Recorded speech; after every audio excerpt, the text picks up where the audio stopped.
Good day, I'm Altarin Manipis, your food server. Allow me to demonstrate the uses of the spoon and fork.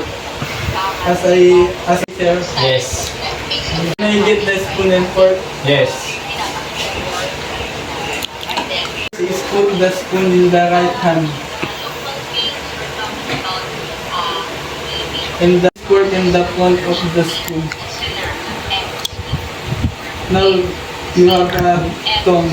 You can carry bread, pasta, sliced fruit. Carry like this.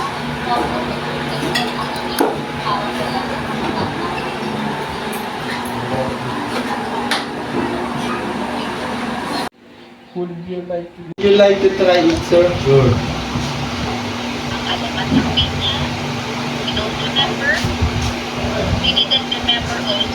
Like this? Yes.